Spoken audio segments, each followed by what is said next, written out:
Hello all ఈరోజైతే మేము కాళేశ్వరంలో పుష్కరాలు జరుగుతున్నాయి కదా, అక్కడికైతే స్టార్ట్ అయిపోయాము. అంతలోనే మా వదిన వాళ్ళు కూడా వచ్చేసారు. ఇప్పుడైతే పుష్కరాలకు స్టార్ట్ అయిపోదాము. మేము 6:15 ఆ టైంకి అయితే స్టార్ట్ అయ్యాము హైదరాబాద్ నుండి. వెళ్తుంటే దారి మధ్యలో అయితే నాకు ఈ చెట్లు కనిపించాయి. అప్పుడు అశోకుడు రోడ్డుకి ఇరువైపులా చెట్లు నాటించెను అన్నది చదువుకున్నాం కదా, అదైతే గుర్తొచ్చింది. ఈ చెట్లు వచ్చేసి అప్పటివి కావు కానీ ఇప్పుడు కొత్తగా నాటించినాం అనమాట. మేమైతే ఇప్పుడు వరంగల్ దగ్గరలో అయితే వచ్చేసాము. వరంగల్ దాటాక కొంచెం టిఫిన్ బ్రేక్ తీసుకొని ఇప్పుడైతే మళ్ళీ స్టార్ట్ అయిపోయాము. మధ్య మధ్యలో అయితే పుష్కరాలకు సంబంధించి ఆర్చ్ లాగా అయితే పెట్టారు, కన్ఫ్యూజ్ కాకుండా. వీడియో బోరింగ్ ఉంటుందని నేనైతే చాలా చిన్న చిన్న క్లిప్స్ యాడ్ చేస్తున్నాను. నియర్ బై కాళేశ్వరం అయితే రీచ్ అయిపోతున్నాము. దగ్గరికి అయితే వచ్చేసాము. ఇక్కడైతే కమల పువ్వులు అయితే ఉన్నాయి, చాలా బాగున్నాయి. రియల్గా చూస్తే అయితే ఇంకా చాలా బాగుంది అనిపించింది, అందుకే చిన్న వీడియో అయితే తీసుకున్నాను. ఇక్కడైతే ఎడ్ల బండ్లు కూడా కనిపిస్తున్నాయి. ఎడ్ల బండ్లు చూసి కూడా చాలా ఇయర్సే అవుతుంది. ఈ ఎడ్ల బండి మీద బస్ స్టాప్ నుండి పుష్కర్ ఘాట్కి అయితే తీసుకెళ్తున్నారు. వెహికల్స్ అయితే కొంచెం ముందు వరకు అయితే వెళ్తున్నాయి. చాలా మందే ఉన్నారనిపించింది. వెహికల్స్ అయితే చాలా అంటే చాలా ఉన్నాయి. వస్తున్నారు, స్నానాలు చేసుకొని మళ్ళీ రిటర్న్ అయిపోతున్నారు. ఎడ్ల బండి మీద వెళ్ళేటోళ్ళు అయితే డైరెక్ట్ ఘాట్ దగ్గరికి తీసుకెళ్తున్నారు వాళ్ళని. పుష్కరాల దగ్గరికి వెళ్తున్నాం కాబట్టి ఈ దీపాలు అయితే తీసుకుంటున్నాము. లైక్ మనం దీపం వెలిగించినట్టు ఉంటుంది కదా అని. ఇక్కడ చూస్తున్నారు కదా, ఇలా మనం నడుచుకుంటూ అయితే నది దగ్గరికి అయితే వెళ్ళాల్సి ఉంటుంది. ఇక్కడైతే ఏం ఫెసిలిటీస్ అయితే ఏం లేవనిపించింది. పార్కింగ్ నుండి నది దగ్గరికి వెళ్ళడానికి అయితే వే అయితే అస్సలు బాగాలేదు, మొత్తం గుంతలు గుంతలుగా ఉంది. కొంచెం ఏజ్డ్ ఉన్న వాళ్ళకైతే కొంచెం ప్రాబ్లమే అవుతుంది. మేము కొంచెం కార్నర్ సైడ్లో అయితే వచ్చాము. మెయిన్ ఘాట్ వచ్చేసి అక్కడ కనిపిస్తుంది కదా, డేరాల్లాగా అక్కడైతే ఉంది. ఇక్కడ వచ్చేసి చాలా తక్కువ మందే ఉన్నారు. ఫస్ట్ అయితే మా వదిన అండ్ అన్నయ్య అయితే వెళ్ళారు. వాళ్ళు ఒకసారి మునిగేసినాక మేమైతే లోపలికి వెళ్దాము, మళ్ళీ పాప ఉంది అనేసి మేము బయటనే ఉన్నాము. అన్నయ్య అయితే కంప్లీట్గా మునగక ముందే లేస్తున్నాడు. మా వదిన పక్క నుండి అలా కాదు, కంప్లీట్గా మునగాలి అంటుంది. ఫైనల్గా లోపల కంప్లీట్గా మునిగి బయటకు అయితే వచ్చారు. అందరూ అయితే ఇక్కడ స్నానాలు ఆచరిస్తున్నారు. చిన్నపిల్లల్ని కూడా వాళ్ళు నీటిలో అయితే ముంచి తీస్తున్నారు బయటికి, ఎందుకంటే మన పాపాలన్నీ తొలగిపోతాయని మన నమ్మకం.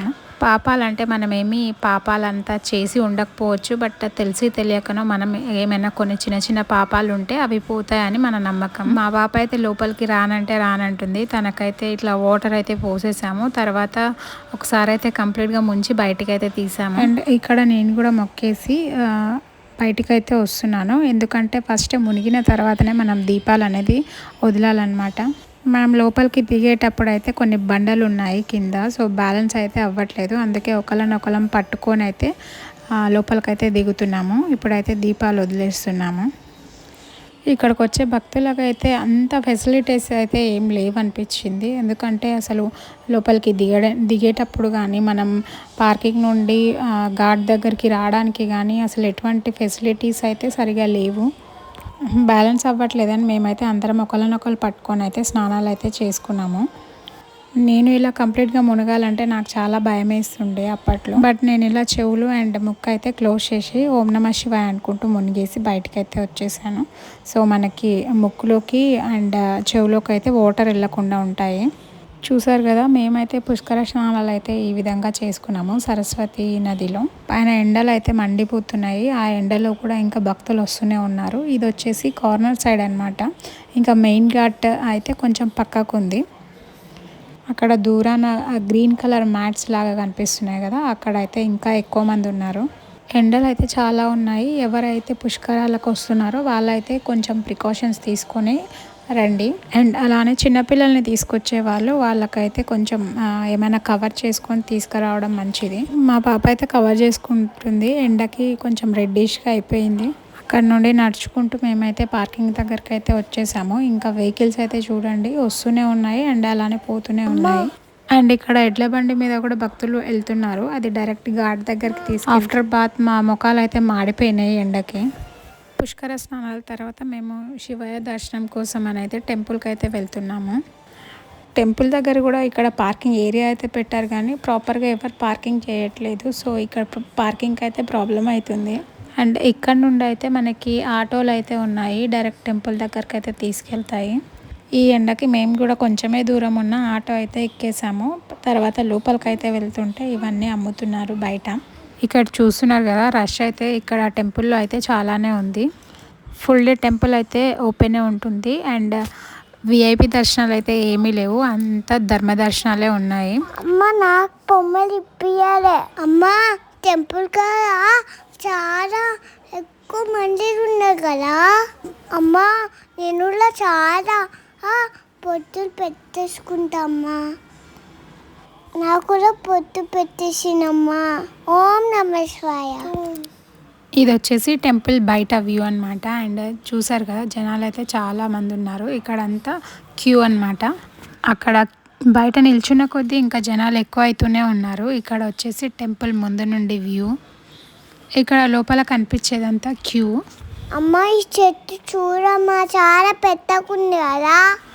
నేను వాయిస్ ఓవర్ ఇస్తుంటే మా పాప వచ్చి నేను చెప్తామా అంటే తను కూడా చెప్తుంది. అమ్మ ఓం నమః శివాయ అమ్మ. శివుడికి నువ్వు దండం పెట్టుకుంటా. పక్కనే అమ్మవారి టెంపుల్ అయితే ఉంది. బట్ ఆ అమ్మవారి టెంపుల్ అయితే క్లోజ్ చేశారు. బయట నుండి ఇది అన్నమాట వ్యూ. మళ్ళీ ఆటో మాట్లాడుకొని మేమైతే పార్కింగ్ దగ్గరికి అయితే వెళ్ళిపోతున్నాము. ఈ పార్కింగ్ దగ్గర నుండి బయటికి రావడానికే మాకు ఒక 20-30 మినిట్స్ అయితే పట్టింది. రిటర్న్ అయిపోయాక వెదర్ అయితే అంతా చేంజ్ అయిపోయింది. ఇక్కడ కనిపిస్తుంది కదా, సూర్యకిరణాలు ఏ విధంగా భూమి మీద పడుతున్నాయో. రియల్గా చూస్తే అయితే చాలా బాగా అనిపించింది, అందుకే వీడియో అయితే తీస్తున్నాను. అండ్ అంతలోనే వర్షం అయితే స్టార్ట్ అయిపోయింది. చాలా పెద్ద వర్షం అయితే వచ్చింది. కాసేపటి వరకే ఉండే, తర్వాత అయితే మళ్ళీ సూర్యుడు వచ్చేసాడు. కొంచెం ముందుకు రాగానే అసలు వాటర్ అనేది లేవు, వర్షం అయితే అసలు లేనే లేదు. వస్తున్న దారిలో స్వర్ణగిరి టెంపుల్ అయితే కనిపించింది. సో లైటింగ్స్ అయితే చాలా బాగా కనిపిస్తున్నాయని వీడియో అయితే తీసుకున్నాను. చూసారు కదా పుష్కరాల వ్లాగ్. ఈ వ్లాగ్ కనుక మీకు నచ్చితే లైక్, షేర్ అండ్ సబ్స్క్రైబ్.